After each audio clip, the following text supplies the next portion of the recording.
भी था वो बुलडोजर इनजस्टिस था। आपने किसी भी अक्यूज के घर को किसी भी बात पे किसी पे भी इल्जाम लगा के घर तोड़ देते थे। अब सुप्रीम कोर्ट ने दिशा निर्देश पास किया है कि आपको नोटिस देना पड़ेगा, कम से कम 15 दिन का वक्त देना पड़ेगा। जो कंपाउंडेबल है प्रॉपर्टी का पार्ट उसे कंपाउंड किया जाएगा।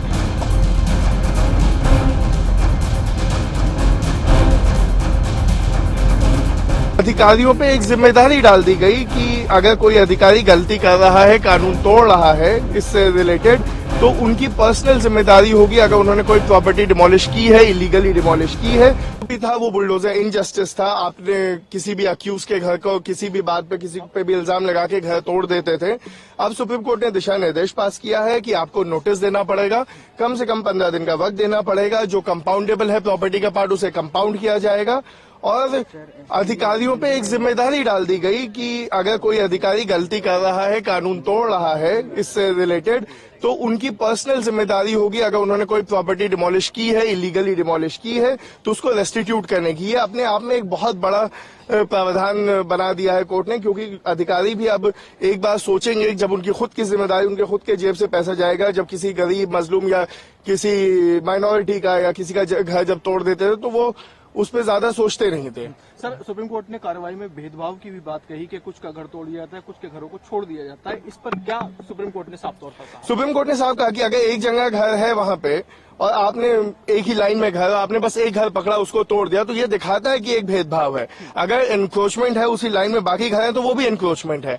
तो लॉजिकल यही है कि अगर आप स्टेट हैं, आप बायस नहीं हो सकते किसी के अगेंस्ट, आप पे जिम्मेदारी है कि आप आर्बिट्रेरी नहीं हो सकते, बायस नहीं हो सकते। तो उसके लिए उन्होंने कहा कि अगर एक घर है और आपसे वो तोड़ रहे तो वो दिखाएगा कि ये एक आपका बायस है, एक प्रेजुडिस है, एक पर्टिकुलर लोगों के या कम्युनिटी के खिलाफ। जिन लोगों के घर बिना नियमों का पालन किए तोड़े गए, क्या उनको कोई मुआवजा वगैरह देने का निर्देश भी अभी फिलहाल दिया गया है? मुआवजे का निर्देश भी दिया गया है। उसका सिस्टम क्या होगा वो हमें जजमेंट पढ़ के पता चलेगा। अभी प्रोनाउंसमेंट हुआ, अभी जजमेंट की कॉपी आएगी, हम उसका अध्ययन करेंगे और उसके उपरांत बताएंगे। सुप्रीम कोर्ट का राइट टू शेल्टर जो है वो मौलिक अधिकार है, और क्या टिप्पणी इसको लेकर की है मौलिक? देखिए, सुप्रीम कोर्ट ने यही कहा है कि राइट टू शेल्टर पूरी तरह मौलिक अधिकार है।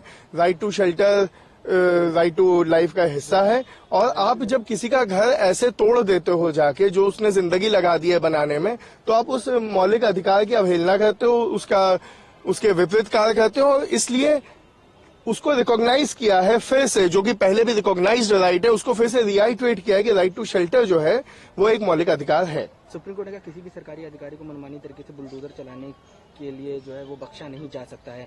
सरकारों की मनमानी को कड़े कानून बनाकर निपटना होगा, ये भी सुप्रीम कोर्ट ने कहा है। जी, एक बार तो सुप्रीम कोर्ट ने ये कहा है कि देखिए, पहले तो जो मैंने पहले भी कहा कि पर्सनल लाइबिलिटी जहां डाल देते हैं आप अधिकारी की, तो इन सब चीजों पे एक रुकावट आ जाएगी। साथ ही साथ हमारा केस था कि आप नोटिस भेजते नहीं है। मेरा क्लाइंट गणेश गुप्ता था, जिसका जहांगीरपुरी में जूस शॉप को डिमोलिश किया गया था।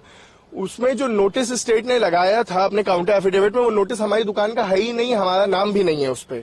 तो ये एक बैकडेटेड नोटिस कई बार लगा देते हैं, गलत नोटिस लगा देते हैं। अब इन सब चीजों पे रोक लग जाएगी। अब इनको सीधा सीधा उठा के डीएम साहब को भेजना पड़ेगा कि हमने ये नोटिस इस तारीख को भेजा। उसके बाद 15 दिन तक, उस नोटिस के रिसीव होने के बाद 15 दिन तक का टाइम होगा उसका जवाब देने का। वो नोटिस घर पे चस्पा भी होगा, ये नहीं होगा कि सिर्फ भेज दिया, वो चस्पा होगा, प्रोमिनेंटली दिखना भी।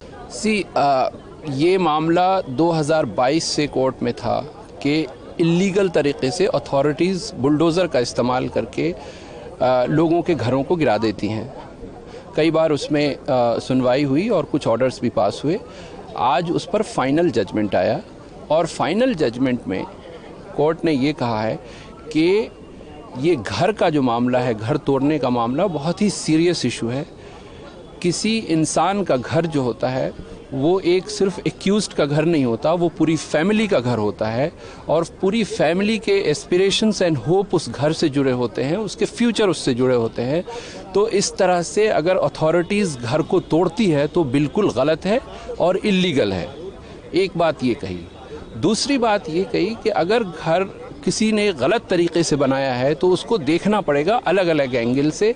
उसमें एक बात तो ये होगी कि क्या वो पूरा घर इल्लीगल है या उसका कुछ पोर्शन इल्लीगल है, या फिर उसको कंपाउंडिंग किया जा सकता है या नहीं किया जा सकता है, ये सब देखने के बाद उस पर एक अप्रोप्रिएट ऑर्डर पास किया जाएगा, फिर वो कलेक्टर को भेजा जाएगा, कलेक्टर उसमें वो एक नोडल ऑफिसर अपॉइंट करेगा, फिर उस नोडल ऑफिसर के सामने उसकी सुनवाई होगी और सुनवाई होने के बाद जब फाइनल फैसला आएगा उसको वेबसाइट पोर्टल पे अपलोड किया जाएगा और उस फाइनल फैसले के बाद 15 दिन का वक्त दिया जाएगा जिस इंसान का घर तोड़ना है।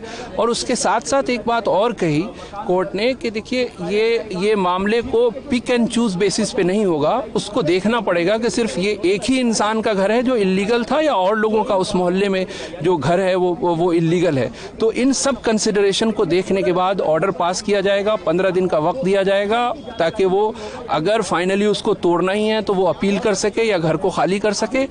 और इन सब प्रोसीजर को अगर किसी ने ऑफिसर ने वायलेट किया है तो उसकी अकाउंटेबिलिटी तय होगी, हो सकता है उसको पर्सनली हर्जाना देना पड़े और घर को रीबिल्ड करने में उस पैसे की रिकवरी उसके पर्सनल पॉकेट से किया जाए।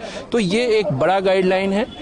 ये ऐसा लगता है कि इस जजमेंट के बाद अब इंस्टीट्यूशनल अकाउंटेबिलिटी आएगी और ऑफिसर्स इसको फॉलो करेंगे। इंक्रोचमेंट को लेकर क्या है, यही गाइडलाइन लगेगी या उसको उसी तरह से छोड़ा है जैसे पहले था? देखिए, इंक्रोचमेंट अलग अलग तरह के होते हैं, लेकिन इसमें कुछ इंक्रोचमेंट्स पे एक्सेप्शन है, जैसे वाटर बॉडीज, रेलवे ट्रैक वगैरह, रोड वगैरह पे, तो उस पर ये डिटेल्ड गाइडलाइन उस स्पिरिट में लागू नहीं होगी। लेकिन उस जजमेंट को देखने के बाद फाइनल इस पे बताया जा सकता है कि उस एक्सेप्शन को किस हद तक अथॉरिटीज फ्री होंगे अपने पावर को एक्सरसाइज करने के लिए।